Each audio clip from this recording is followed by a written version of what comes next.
Hello guys, అందరూ ఎలా ఉన్నారు? బాగున్నారా? ఈరోజు రెసిపీ వచ్చి చామ దుంప కర్రీ. అదే అండి, చామగడ్డ. మీరు ఇది ఎంతమందికి తెలుసో నాకు తెలియదు, కానీ ఈ కర్రీ అయితే చాలా చాలా బాగుంటుంది. ఇది చాలా సింపుల్ కూడాను, ఇంట్లో ఉన్న వాటితోనే చేయొచ్చు. నేను ఎలాంటి మసాలాలు కూడా యూస్ చేయను నా కర్రీస్లో. వేటికి యూస్ చేయాలో వాటికే యూస్ చేస్తానన్నమాట. ఈవెన్ బిగినర్స్ కూడా ట్రై చేయొచ్చు. Let's get started.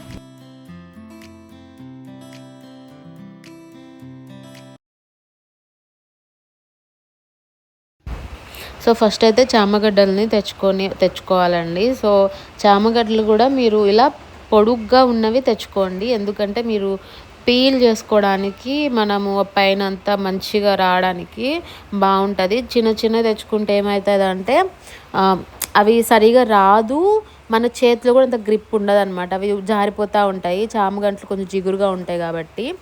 సో నేనైతే ఫస్ట్ ఇలా అన్నీ పీల్ చేసుకుంటున్నాను. చామగడ్డలు కూడా టూ టైప్స్ ఆఫ్ కర్రీస్ ఉంటాయి అన్నమాట. ఒకటి బాయిల్ చేసుకున్న కర్రీ, ఒకటి ఇలా రాగా మనమే తీసుకొని కర్రీ చేసుకునేది. మనం బాయిల్డ్ అనేది ఫ్రైకి అయితే బాగుంటుంది, బాయిల్ చేసుకునేది. కర్రీకి అయితే ఇట్లా చేసుకుంటేనే బాగుంటుంది. బాయిల్ అయితే ఇంకోటి కూడా అనమాట, కర్రీ తొందరగా జిగురు వచ్చేస్తుంది, అంత బాగోదు అనమాట. ముక్క కూడా ఉడుకుతుంది, బట్ ఎందుకు అంత జిగురుగా ఉంటుంది. సో ఇలా చేసుకోండి, బాగుంటుంది కర్రీకి అయితే. సో నేనైతే అన్నీ ఇలా నీట్గా పీల్ చేసేసుకొని వాటర్ పోసుకొని వాటర్లో వేసుకున్నాను. వాటర్లో వేసినా కూడా మళ్ళీ ఇంకొక 2-3 సార్లు నేను వాష్ చేసుకున్నాను అన్నీ. సో ఇవి గడ్డిగా ఉంటుంది కదా దాని మీద అంతా. సో అదంతా మనం 2-3 సార్లు కడుక్కుంటే అదంతా పోతుంది. ఇప్పుడు వాటర్లో వేస్తున్నా కూడా చూసారా పైన ఎట్లా వస్తుందో అలా వస్తుంది అనమాట. సో అవన్నీ మళ్ళీ నీట్గా 2-3 సార్లు మళ్ళీ కడిగి అప్పుడు మనం ముక్కలు కోసుకోవాలి. చూసారా ఇంత పొడుగ్గా ఉంటే మీకు చాలా ఈజీగా అయిపోతుంది, తొందరగా అయిపోతుంది పని కూడాను.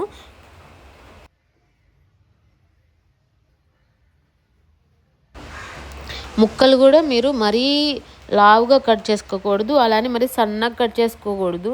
లావుగా కట్ చేసుకుంటే ఉడకవు సరిగా, అలానే సన్నగా కట్ చేసుకుంటే మరీ మెత్తగా ఉడికిపోయి కలిసిపోతుంది కర్రీలో. మనం రైస్లో తినేటప్పుడు అంత అనిపించదు. నేను వీడియో చూపించినట్టుగా మీరు కొంచెం మీడియంగా కట్ చేసుకోండి. దాని తర్వాత ఒక గిన్నె పెట్టుకొని దాంట్లో ఒక 2-3 స్పూన్ల వరకు ఆయిల్ వేసుకొని దాంట్లో మనకు కావాల్సిన పోపు దినుసులు అన్నీ వేసుకోండి. అదేనా పచ్చెనగబ్యాళ్ళు, జీలకర్ర, మినప్పప్పు, ఆవాలు వేసేసుకొని మంచి కొంచెం ఫ్రై అయిన తర్వాత పచ్చిమిర్చి ఉంటుంది కదా వేసుకోండి. పచ్చిమిర్చి కూడా నేను ఒక 3 అయితే వేసుకున్నాను, చిన్న చిన్న కట్ చేసుకొని. దాని తర్వాత ఆనియన్స్ 2 వేసుకున్నాను. ఆనియన్స్ కూడా ఎక్కువ వేస్తే మనకు తీయగా అయిపోతుంది కర్రీ. సో 2 సరిపోతుంది. దాని తర్వాత కరివేపాకు అనమాట. కరివేపాకు ఎప్పుడైనా మీరు చాలామంది తాలింపు దినుసులు వేయించిన తర్వాత కొంతమంది వేస్తారు. అలా వేస్తే నాకు ఎందుకో ఆ ఫ్లేవర్ రాదనిపిస్తుంది. మీరు ఆనియన్స్ వేసి కరివేపాకు వేయండి, ఆ ఫ్లేవర్స్ మీకు తెలుస్తుంది, చాలా బాగుంటుంది. సో అవి మరీ ఎక్కువ వేయించిన అవసరం లేదు. ఆనియన్ కూడాను కొంచెం లైట్గా వేయించితే సరిపోతుంది. తర్వాత మనం నేను 2 మీడియం సైజు 2 టమాటాలు వేసుకున్నాను. కొంచెం ఉప్పు వేసుకుంటే తొందరగా మగ్గుతుంది అనమాట. సో అలా ఉప్పేసి కొంచెం బాగా కలుపుకొని మూత పెట్టేసుకుంటే బాగా మగ్గుతుంది. సో అది మగ్గిన తర్వాత మనము మళ్ళీ ఇంకోసారి మంచిగా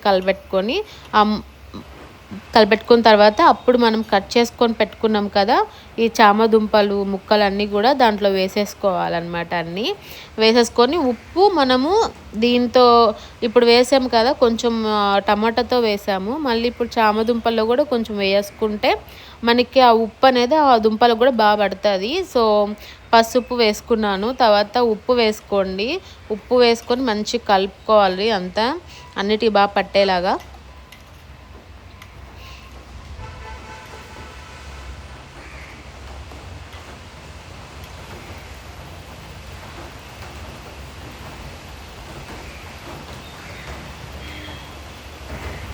కొంచెం వేగిన తర్వాత కారం వేసుకోవాలి. కారం మీరు ఎంత తింటారో అంత వేసుకోండి. నేను కొంచెం ఎక్కువ వేసుకుంటాను. సో కారము 2 స్పూన్ల వరకు బాగా వేసుకున్నాను. వేసి మొత్తము ఆ ముక్కలకి బాగా పట్టేలాగా అంతా కలుపుకోవాలి. సో ఆ ముక్కలకి బాగా పట్టి ఒక 1 మినిట్ అలా వేగనిచ్చాలంట కారంలో వాటిని.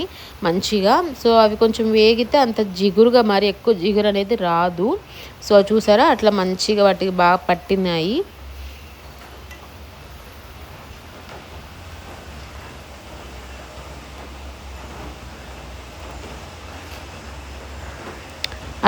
అలా వేగిన తర్వాత దీంట్లో వాటర్ పోసుకోండి. మరి ఎక్కువ ఏం పోయొద్దు. ఒక చిన్న గ్లాస్ వాటర్ పోసుకోండి. ఎక్కువ వాటర్ పోస్తే మరీ బాగోదు.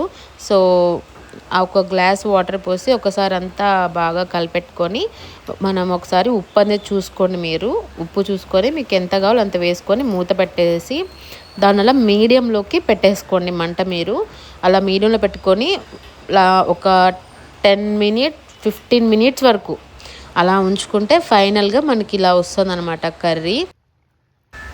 పులుసు కూడా కొంచెం ఇలా ఉంచుకోండి. మరీ దగ్గరికి పెట్టేలాగా కాకుండా ఇలా పెట్టుకుంటే మరి చల్లబోయిన తర్వాత మాకు కొంచెం దగ్గరికి వస్తుంది అనమాట. సో ఇదండి కర్రీ. చాలా సింపుల్గా టేస్టీగా ఉంటుంది. మీరు ఒకసారి ట్రై చేసి ఎలా ఉందో నాకు కామెంట్స్లో చెప్పండి.